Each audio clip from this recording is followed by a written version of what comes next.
अक्सर ये सवाल जहन में आता है कि काम की जगह यानी वर्क प्लेस की हद आखिर कहां तक है। क्या ये सिर्फ दफ्तर की इमारत की दीवारों पर खत्म हो जाती है? लाहौर हाईकोर्ट का एक बहुत ही अहम फैसला इस सवाल को एक नया रुख दे रहा है और इसका असर पेशावराना हुकूक और जिम्मेदारियों पर बराह रास्त पड़ सकता है। आइए इस अहम केस की तफसीलात को समझते हैं। तो असल सवाल यही बनता है, काम की जगह की हद कहां है?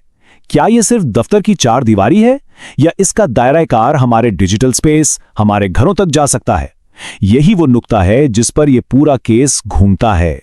तो ये पूरी कहानी शुरू होती है उमर शहजाद बनाम मुहतसिब पंजाब केस से। ये जो अदालती दस्तावेज है ना, ये असल में उस कानूनी जंग का आगाज है जिसने पाकिस्तान में वर्क प्लेस हैरेसमेंट के कानून की तशरीह को हमेशा के लिए बदल कर रख दिया। इस केस को बेहतर तरीके से समझने के लिए हम इसे कुछ हिस्सों में देखेंगे। हम शुरुआत करेंगे एक नौकरी से बर्खास्तगी से जिसे चैलेंज किया गया, फिर उन इल्जामात को देखेंगे जो इसकी वजह बने। इसके बाद कानून की एक बहुत अहम बहस कि वर्क प्लेस आखिर है क्या, और फिर देखेंगे कि अदालत ने क्या फैसला सुनाया और इस फैसले के हम सब के लिए क्या मायने हैं। तो इस कहानी का जो मरकजी किरदार है वो है उमर शहजाद, एक मुलाजिम जिन्हें हरासानी की एक संगीन शिकायत पर नौकरी से निकाल दिया गया। लेकिन उन्होंने इस फैसले को कबूल नहीं किया, बल्कि अपनी बरतरफी को सीधा लाहौर हाईकोर्ट में चैलेंज कर दिया और यहीं से एक निहायत अहम कानूनी बहस शुरू हुई। उनका जो पूरा केस था उसकी बुनियाद सिर्फ एक नुक्ते पर थी। उनका कहना था कि जो वाकया पेश आया वो दफ्तर में नहीं बल्कि एक प्राइवेट घर में हुआ। तो अगर जगह दफ्तर नहीं तो वर्कप्लेस हरासमेंट का कानून लागू ही नहीं हो सकता। ये एक टेक्निकल सा सवाल लगता है, लेकिन कानूनी लिहाज से ये बहुत बहुत अहम था। अच्छा, तो अब देखते हैं कि वो बुनियादी इल्जामात आखिर थे क्या, जिनकी वजह से ये पूरा मामला शुरू हुआ और अदालत तक जा पहुंचा। जो शिकायत करने वाली खातून थीं वो दरखास्त गुजार के अंडर काम करती थीं, उनकी सबॉर्डिनेट थीं, और उन्होंने अपने सुपरवाइजर पर इंतहाई संगीन इल्जामात लगाए। उनमें मुस्तकिल गैर मुनासिब पैगामात भेजना, नौकरी में फ़ायदे के बदले ताउन मांगना और यहाँ तक कि उनकी अपॉइंटमेंट कैंसिल करने की धमकियां देना और उनके घर में ज़बरदस्ती घुसना भी शामिल था। अब दूसरी तरफ दरखास्त गुजार का क्या कहना था? उन्होंने इन तमाम इल्जामात को मुस्तरद कर दिया और कहा कि ये सब ज़ाती रंजिश की बिना पर किया जा रहा है। उन्होंने ये दलील भी दी कि क्योंकि इसी मामले पर एक क्रिमिनल केस पहले से चल रहा है, इसलिए मुहतसब की ये कार्रवाई गैर ज़रूरी है। लेकिन यहाँ एक बहुत दिलचस्प चीज़ हुई।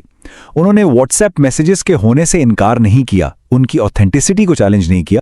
और बस यहीं से ये केस अपने सबसे अहम और दिलचस्प कानूनी मोड़ पर आता है।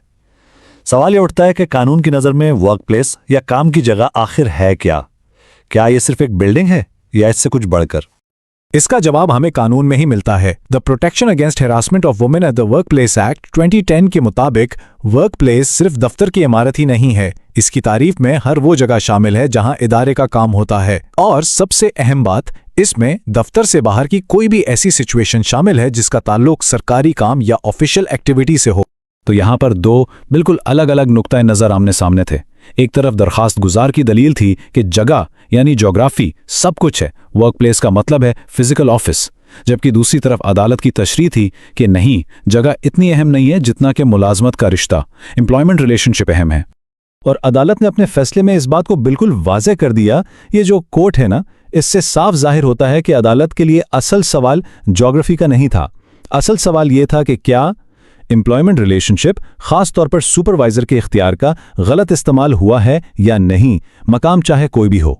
अच्छा जी, अब आते हैं दरखास्त गुजार की दूसरी बड़ी दलील पर। इनका कहना था कि जब एक क्रिमिनल केस पहले ही चल रहा है तो फिर मुहतसिब की अलग से इंक्वायरी की क्या जरूरत है। अदालत ने इस फर्क को बहुत खूबसूरती से वाज़ेह किया। देखें, मुहतसिब की इंक्वायरी और क्रिमिनल ट्रायल ये दो बिल्कुल अलग चीज़ें हैं। इंक्वायरी का मकसद है वर्क प्लेस को महफूज बनाना, और इसमें सबूत का मायार होता है प्रिपॉन्डरेंस ऑफ प्रोबेबिलिटीज, यानी जिस बात का इम्कान ज्यादा हो, जबकि क्रिमिनल ट्रायल का मकसद मुजरिम को सजा देना है, और वहां सबूत को बियॉन्ड अ रीजनेबल डाउट यानी हर किस्म के शक व शुबे से बालातर साबित करना पड़ता है। दोनों के कवानीन, तरीक़ाकार और नतीजे बिल्कुल मुख्तलिफ हैं। तो इस वजह से अदालत ने यह फैसला दिया कि ये दोनों अलग अलग दायरा-ए-कार हैं। एक क्रिमिनल केस के चलते रहने से डिपार्टमेंटल या इंज़िबाती कार्रवाई पर कोई असर नहीं पड़ता। दोनों एक ही वक्त में चल सकती हैं क्योंकि उनके मकासद ही अलग हैं। तो इन तमाम दलाइल को सुनने के बाद, कानूनी नुकात का जायजा लेने के बाद लाहौर हाई कोर्ट ने आखिरकार अपना तारीखी फैसला सुनाया। फैसला ये था कि दरखास्त मुस्तरद की जाती है। अदालत ने उमर शहजाद की पेटिशन को खारिज कर दिया और मोहतसिब और गवर्नर पंजाब की तरफ से जो उन्हें नौकरी से निकालने की सजा दी गई थी उसे बरकरार रखा।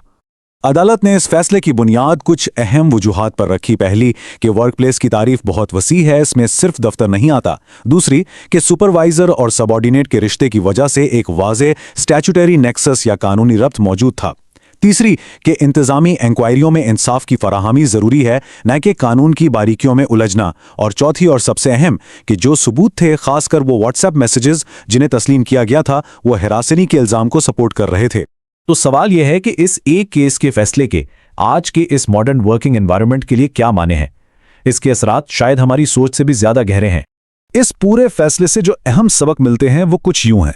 पहली बात कि हरासानी से तहफ़्फ़ुज़ की छतरी सिर्फ दफ्तर तक महदूद नहीं, ये बाहर भी हमारे साथ है।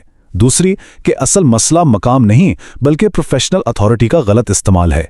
तीसरी कि इदारों की यह जिम्मेदारी है कि वो ऐसी शिकायतों पर आगे बढ़ें और उन पर कार्रवाई करें। और चौथी कि मुलाजमीन को तहफ़्फ़ुज़ हासिल है, भले ही गलत रवैया डिजिटल जरिए से हो या दफ्तर के औकात के बाद।